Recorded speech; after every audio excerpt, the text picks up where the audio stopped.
The starvation of royalty. The wind howled across the shattered plains of the alien world, carrying the scent of smoke and metal. Once this place had been the shining capital of the Orion Dominion. Ruled by the proud and distant Empress Valira, now it was only silence, ruins, and the sound of broken machines whispering in the dust. Deep inside the wreckage of a royal starship, a figure sat motionless. Her silver armor was cracked, her crown bent, her skin pale like moonlight. Valira, the Empress of 1,000 worlds, was starving. Her empire had fallen apart after a disastrous battle with unknown enemies, and her once loyal soldiers were either dead or gone.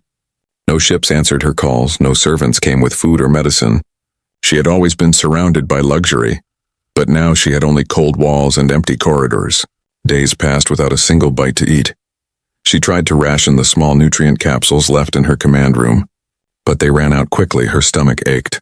Her mind drifted between memories and shadows. Even her pride began to crack, and she whispered softly to herself, wondering if this was how royalty ended, alone and forgotten far away among the debris fields. Another life struggled to survive. His name was Ethan Cole, a human engineer from the Terran Expeditionary Force. His small escape pod had crashed during the same battle, leaving him stranded on this desolate planet.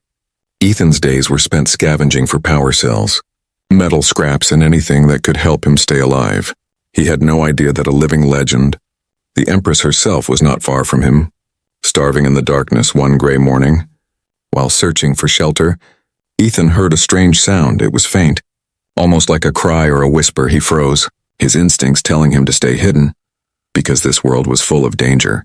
But the sound came again, weaker this time, a soft plea echoing through the twisted remains of a giant battleship.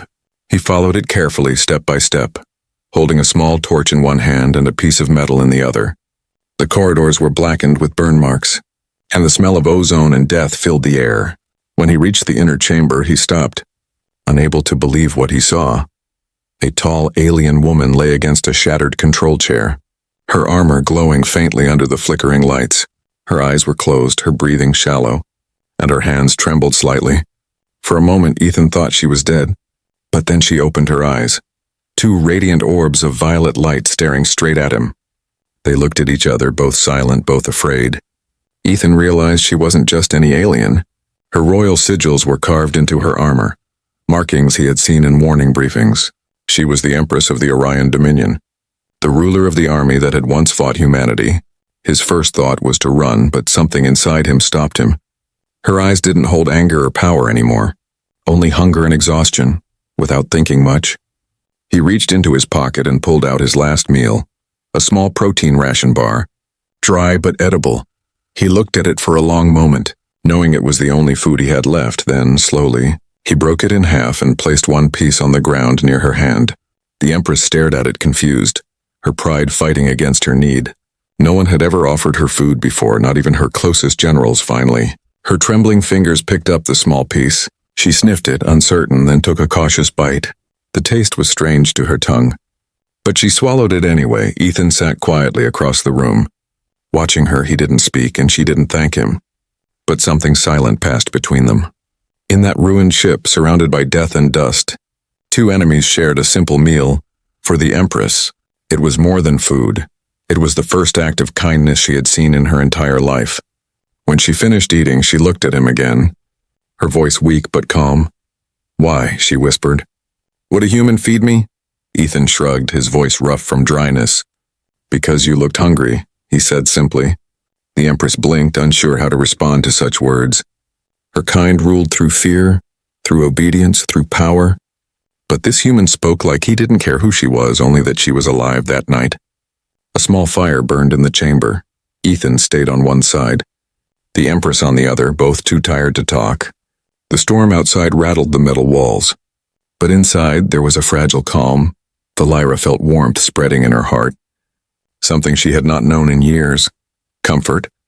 For the first time, she did not eat alone. And for the first time, the mighty Empress of the Orion Dominion felt human. The forbidden bond morning came slowly to the ruined world, the light weak and red as it passed through the planet's broken atmosphere. Inside the wrecked ship, Ethan stirred awake beside the dying fire, his body cold but his mind alert. He turned and saw her still sitting there, the alien Empress wrapped in her torn royal cloak, Silent and staring into the embers, her crown was gone, her hands bruised, yet even in ruin, she looked like someone born to command galaxies. She noticed him watching her, her violet eyes sharp and thoughtful. "You are not afraid of me," she said softly, her voice deep and echoing in the metal chamber. Ethan gave a small laugh. "Should I be?" he asked, his tone light. "In my empire," she replied, "no one looks at me without bowing." He smirked. "Then maybe your empire should have tried smiling more." For a moment she looked confused. Then something rare happened. She almost smiled. Over the next few days they stayed together in the wreck. Ethan taught her small things about survival, how to purify water, how to light a fire with broken wires. She, in return, told him stories about her world, about cities floating on crystal seas and towers that reached the stars. But her voice always carried sadness, as if every memory hurt her. Once she asked him, "Why do humans help even those who hurt them?" He looked at her and said, "Because someone has to break the circle." Those words stayed in her mind for a long time. As the days passed, Ethan began repairing a small section of the ship. Using scraps and circuits from old drones, he wanted to create a working transmitter, maybe enough to send a rescue signal. Valera watched him work, her pride clashing with curiosity. No human had ever dared to touch her royal technology before. Yet this man treated it like a puzzle, not a treasure.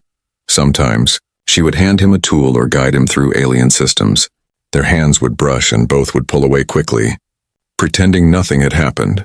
But in those silent moments, something unseen grew between them. One night the storm outside grew violent, lightning shaking the walls. They sat close to the fire again, their shadows moving across the cold metal. Ethan noticed her staring at the ration bar in her hand. She wasn't eating. "Go ahead," he said gently. "You need it more than me." She shook her head. "I will not eat until you do." He blinked. Surprised. "Why?" Her eyes glowed softly in the dark. "Because when I ate alone, I felt nothing," she whispered. "But when I shared food with you, I felt alive." Ethan didn't know what to say, so he tore the bar in half, handed her one piece, and they ate together in silence. That small act became their ritual, a quiet promise that neither fully understood. Outside, the world burned and froze in endless cycles, storms sweeping the ruins, but inside the ship, they built a fragile peace. Ethan fixed power lines, bringing faint lights back into the control room. The Empress, once worshipped by billions, began helping a single man clean metal floors at night.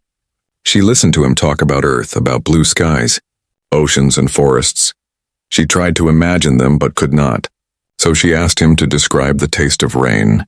He smiled and said, "It tastes like hope." Weeks passed, and news spread among surviving alien soldiers that the Empress might still be alive. A few scouts began searching the crash zones, and whispers filled the airwaves. They called Ethan a thief, a traitor, a human contaminating royal blood. Valera heard those words on her broken communicator. But she didn't react. She only looked at Ethan and said quietly, "They will kill you if they find us." Ethan nodded. "Then we better make sure they don't." Her heart tightened. Strange emotions she couldn't name moving through her chest. For the first time in her long rule, she felt fear, not for her empire, but for someone else. That night, she couldn't sleep. She stood by the flickering fire, watching Ethan rest on the cold floor, his face calm even in exhaustion.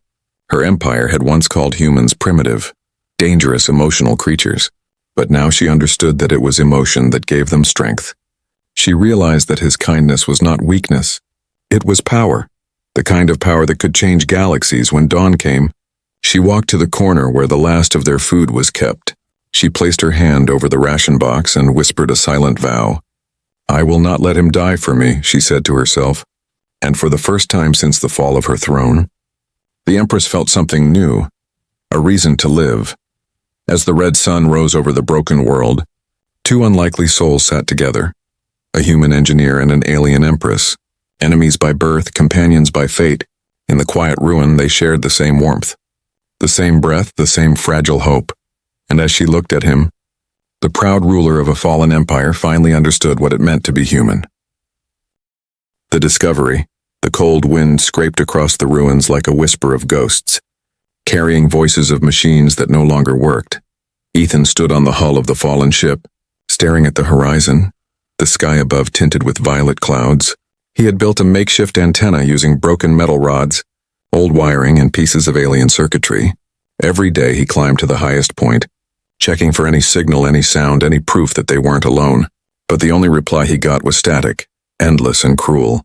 Inside the ship, Empress Valira watched him from the shadows, her gaze steady but full of conflict. She could not understand why this man, who owed her nothing, kept risking his life for her. Every bruise on his skin, every scar on his hands made her chest tighten with strange pain.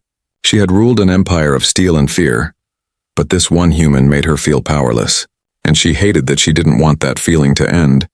That morning, Ethan returned to the chamber with a tired smile. "I think I fixed it," he said, showing her a small handheld device blinking faintly. "It's not strong enough to reach orbit yet, but maybe someone nearby will hear it." She nodded slowly, her voice calm but her eyes troubled. "Be careful what you wish for, human," she murmured. "Not all who come will save us," he laughed softly. "I'm counting on it." Hours passed as the storm clouds began to gather again, darkening the sky inside the ship. Faint beeps from the console echoed through the silent corridors. It was weak at first, like a heartbeat returning after death. Then the signal grew stronger. A response. Distant but real. Ethan's face lit up with relief. "Someone heard us," he said. But the Empress didn't smile. Her instincts told her something was wrong. She rushed to the control console, her fingers dancing across the alien interface. Her violet eyes widened as she read the incoming data. The frequency wasn't human. It belonged to the Orion Dominion's military network. Her own people were coming, not to save her, but to erase what they saw as royal shame. "The signal is compromised," she whispered. "They will come here to destroy me." Ethan froze, his joy fading into dread. "You mean your own army?" She nodded, her voice trembling. "To them I am already dead. A fallen ruler who must not return." Before Ethan could respond, a sudden explosion rocked the ship. The floor shuddered, metal screamed, and dust rained down from the ceiling. He grabbed her hand and pulled her into a lower corridor as sparks flew around them. Outside, shapes moved through the storm. Armored soldiers with glowing visors, scanning the ruins. "They've found us," she said. Her voice low and sharp. Ethan gritted his teeth, checking his small pulse blaster. "Then let's make sure they don't get what they came for."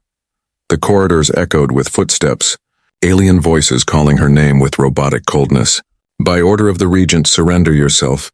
"Traitor Empress," they shouted. Valira's breath shook. Those words cut deeper than any blade.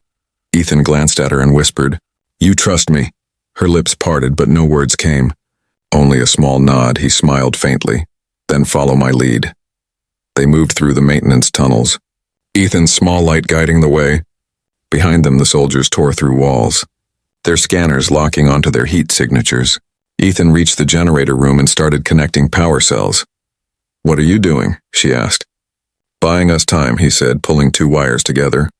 The ship's emergency systems roared to life, releasing a burst of smoke and blinding light. He grabbed her arm and ran through the opposite passage, disappearing into the fog. Outside, the wind howled louder. Carrying the roar of alien engines, dropships hovered above the ruins, searching with blue beams of light. Ethan and Valira crawled under a collapsed beam, their breathing shallow. For a moment, everything was quiet.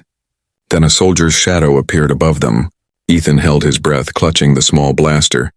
The soldier scanned the area, muttering, "Nothing here," and turned away. Valira's hand trembled as she realized how close death had been. When the night came, they found safety in an underground storage bay. Ethan sat by the dim light of his torch, his face tired but calm. She watched him silently, her heart still racing. "You risked your life," she said softly. "Again." He looked up, eyes tired yet gentle. "You'd do the same for me." She shook her head slowly. "No, I wouldn't, not before I met you." For a moment, the silence between them felt heavy but warm. Later, as they sat close to the fire again, she whispered, "Your people must hate me." Ethan shrugged. "Maybe, but I don't." "Why not?" she asked. He looked into her eyes. "Because hunger, fear, pain, they make us the same." Her throat tightened, her chest heavy with emotions she could not name. That night, when Ethan finally fell asleep, Valira stayed awake, staring at the faint glow of his fire. And deep within her, something began to shift, something human, something alive outside in the distance. The enemy soldiers regrouped. They had lost the trail, But they would return, and somewhere in the endless static of the radio waves, another faint signal flickered. This one human, unbeknownst to both Ethan and Valera, humanity had also heard the distress call, and they were coming.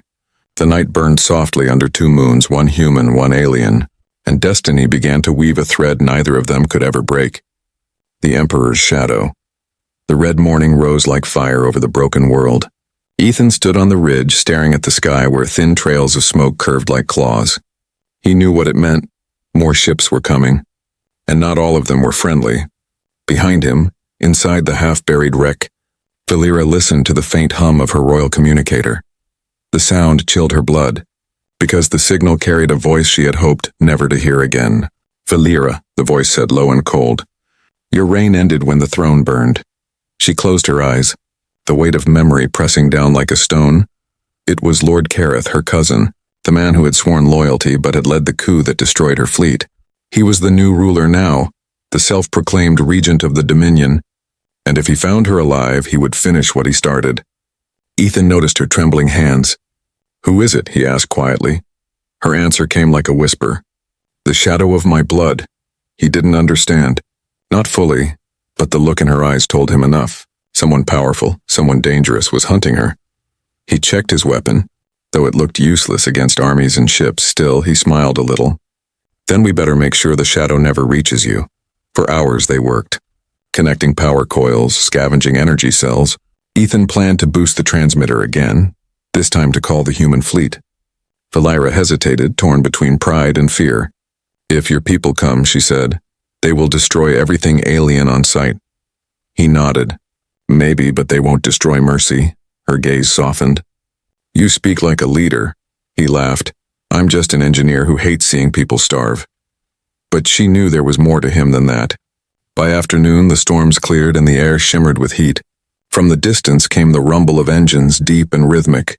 Valera looked up through the cracks in the hull, her breath catching. Dark shapes moved through the clouds, Regent Careth's ships descending like vultures. Their banners glowed with the old royal crest, now painted black.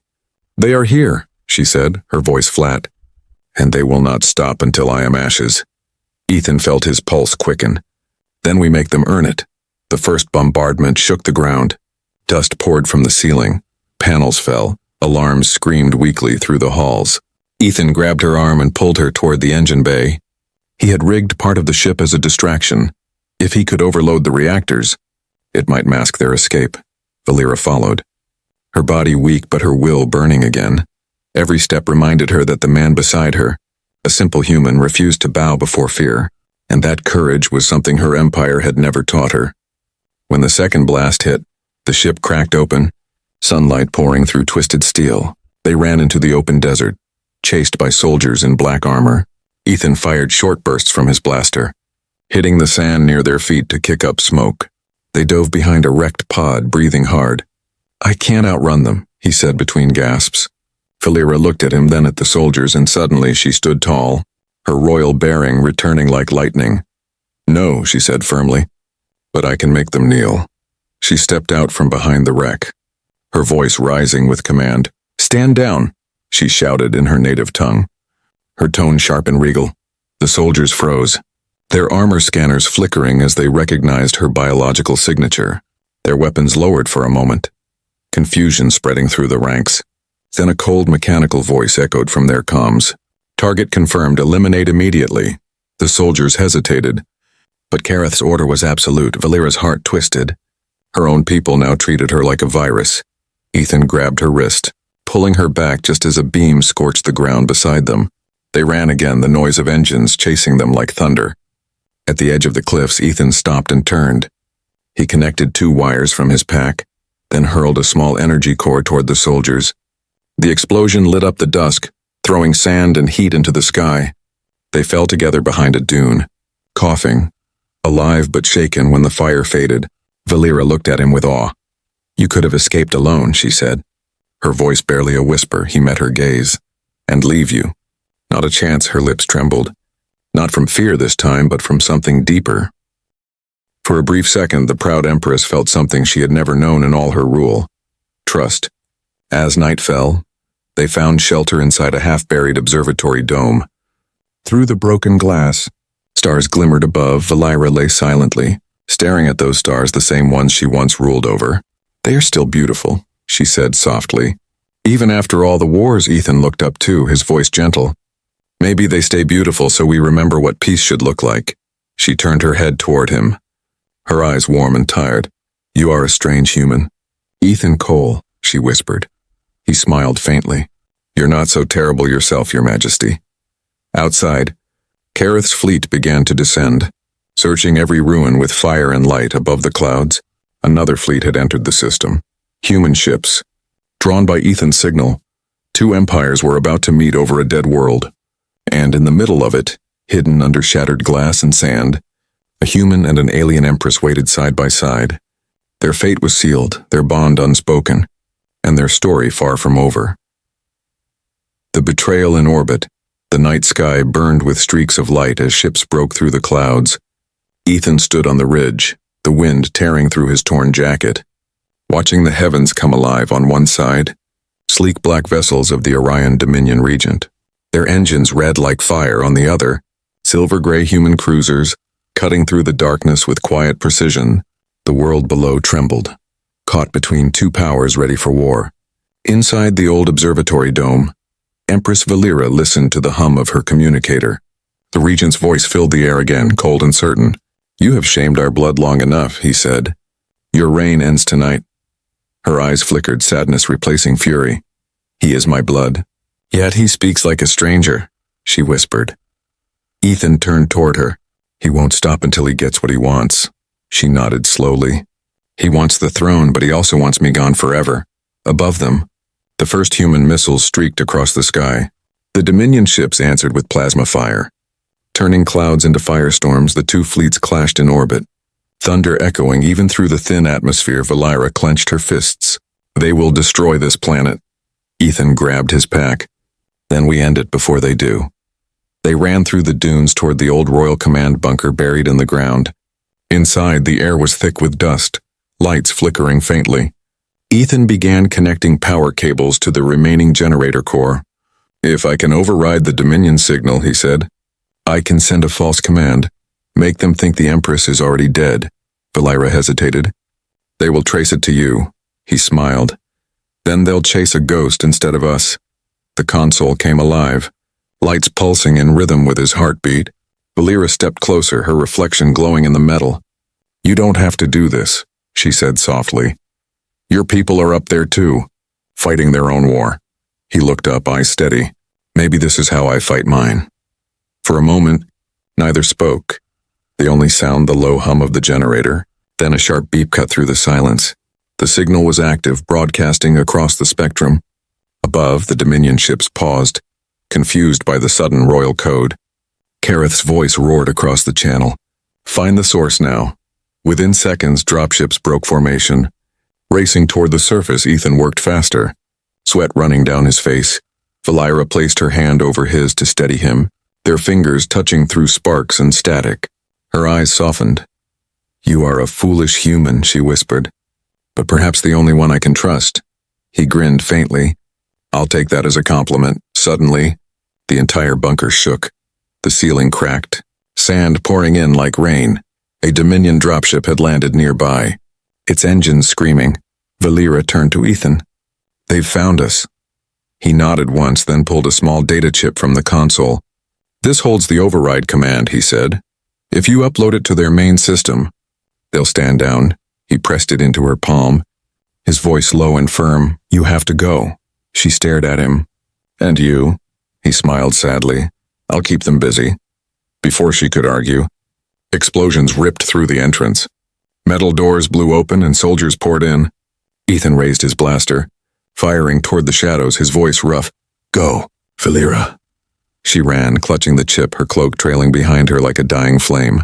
The corridor lit up with fire as Ethan's shots echoed through the bunker. When the smoke cleared, the soldiers advanced. Only to find him standing alone, he threw a switch beside him, and the generator flared bright white. The blast wave threw the soldiers back, burying the room in light and dust. Outside, Valira stumbled into the open air. Tears burning her eyes, behind her the bunker collapsed. A column of fire rising to the clouds, she screamed his name. But the storm swallowed her voice, then her communicator crackled. A faint signal coming through, his voice weak but calm. "Upload it," he said. "And don't look back." She fell to her knees, clutching the device, then rose again, her face set in determination. She turned toward the wreck of a Dominion relay tower and began to climb. At the top, wind tore at her cloak as she connected the data chip. Lightning flashed across the sky, and the console blinked alive, her code, mixed with Ethan's human encryption, spread through the network like fire. In orbit, the Dominion ships faltered, their systems locking. Human commanders stared in confusion as enemy weapons powered down. The Regent's furious voice screamed across the channel. Who did this? But the system ignored him, bound by the code of the true Empress.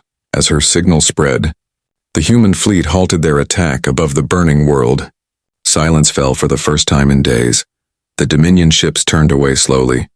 Retreating into the void, the war paused, not by power, but by the sacrifice of one human and the mercy of one queen. Valera collapsed beside the console, exhaustion consuming her. Her trembling fingers pressed the communicator one last time. "Ethan," she whispered. "It's done." No answer came, only static. Tears slipped down her cheeks, shining under the lightning. She looked up at the sky and whispered, "You said mercy was strength." Her voice broke. "Then you were the strongest of us all." Far above, human and alien ships drifted in uneasy silence. The war had ended for now, but something greater had begun. A bond between species, sealed not with treaties or weapons, but with a shared meal. A shared promise and a shared loss. The Empress and the human. The smoke had faded, but silence still ruled the broken world. Ash drifted like slow snow, and the air tasted of metal and grief. In the valley where the bunker once stood, the ground still glowed faintly. From that ruin a shape moved, tired, covered in dust but alive. Ethan staggered forward, his clothes torn, his body burned, his lungs choking with dust. He looked up at the gray sky and smiled weakly. "Still here," he whispered. Every step felt heavy, but he kept walking, searching for her. He didn't know if the signal had worked. He didn't know if she had escaped. All he knew was that he had promised her he would not let the darkness win. Far above the planet, the battle had ended. The human fleet now orbiting in silence among the crews.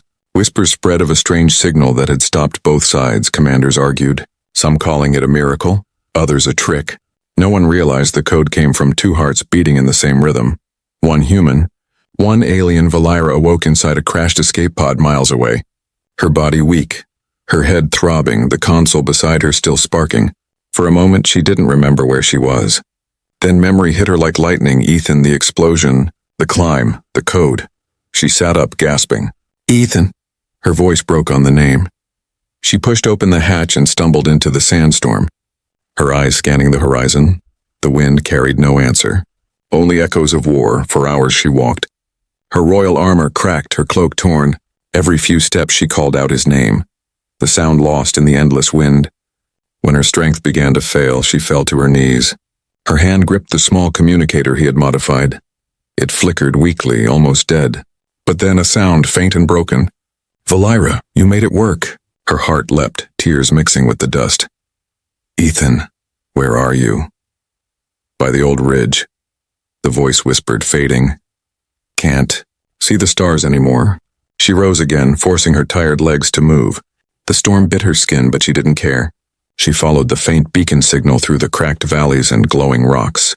And finally, as the sky darkened, she saw him, lying beside a half-buried console. He looked smaller than she remembered, fragile, like the humans she once called weak. But when he opened his eyes and saw her, a tired smile crossed his face. "Took you long enough," he murmured. She knelt beside him, trembling. "You should have run." He chuckled softly, and missed seeing an empress break her own rules.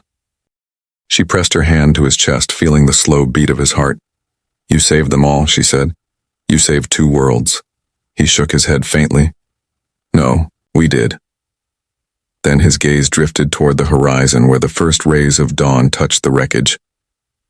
"Look," he whispered. "Your sky, it's still beautiful." Her throat tightened, her voice breaking. "It's yours too now." She reached for the small crystal core hanging from her belt. It was a royal life energy module, meant only for rulers of her bloodline.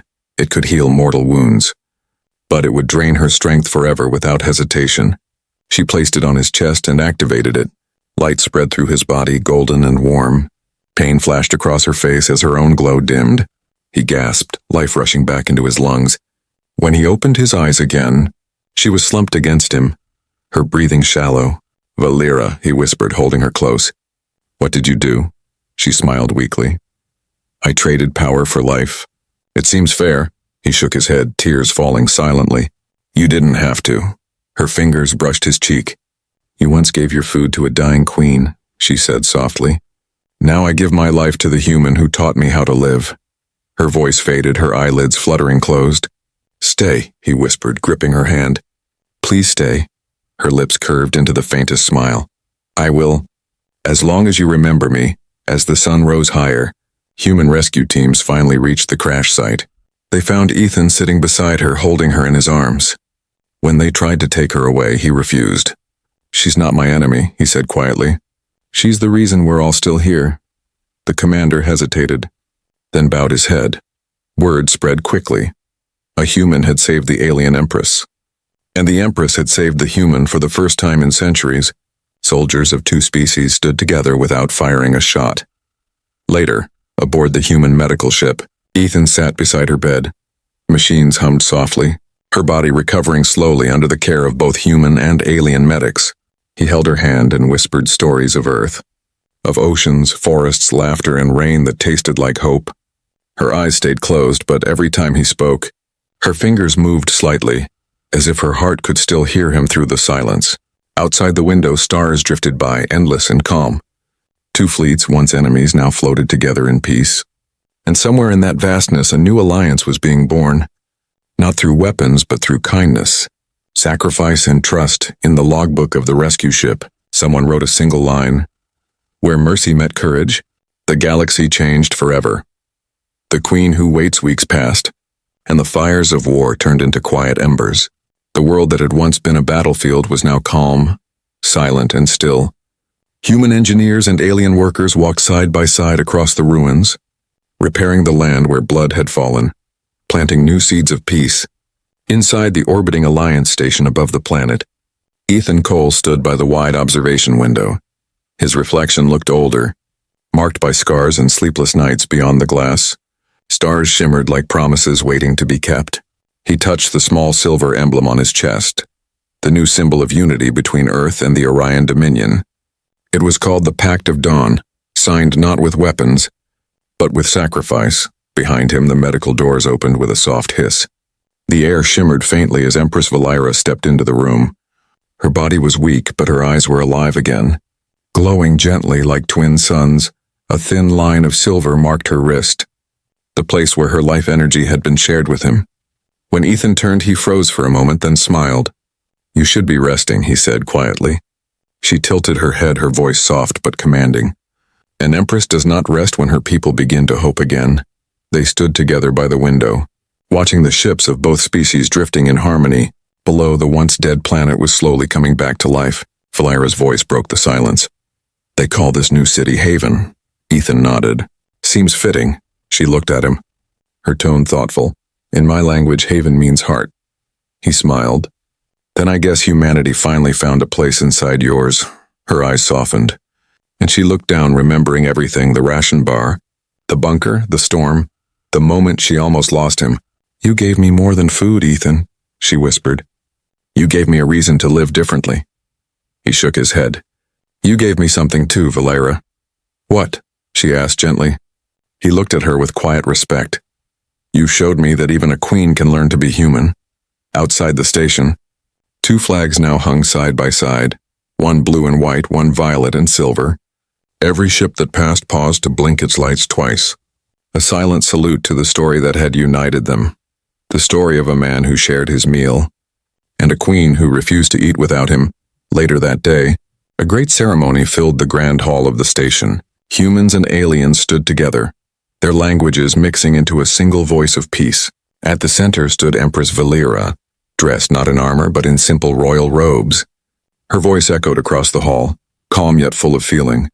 "Empires are built on fear," she said, "but peace is built on courage."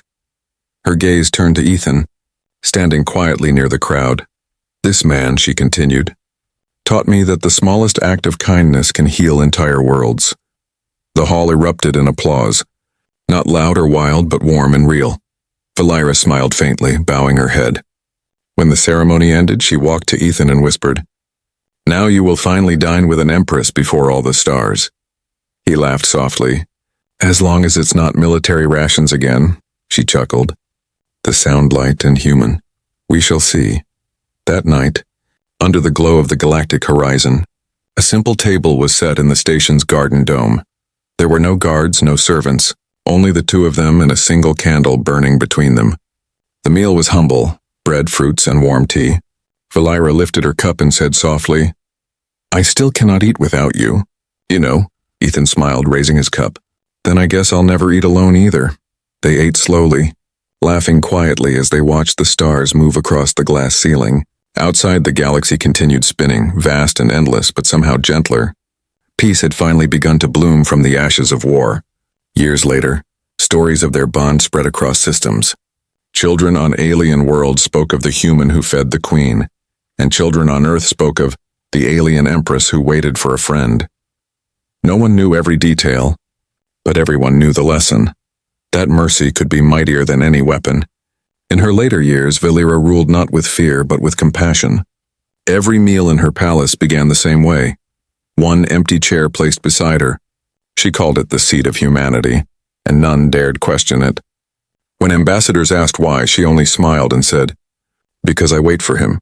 And when her time finally came, she left behind a single message recorded in her own voice.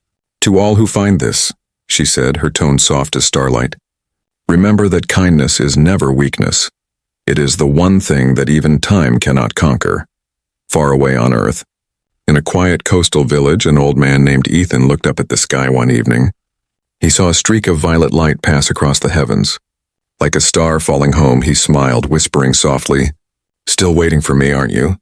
And somewhere among the stars, a voice seemed to answer, faint but full of warmth, "I always will." The night grew still, the waves gentle against the shore, and in that silence, the galaxy remembered a truth too old for words. That peace began not with treaties, nor thrones, but with a single act of kindness. A human who offered his meal and a queen who learned to share it.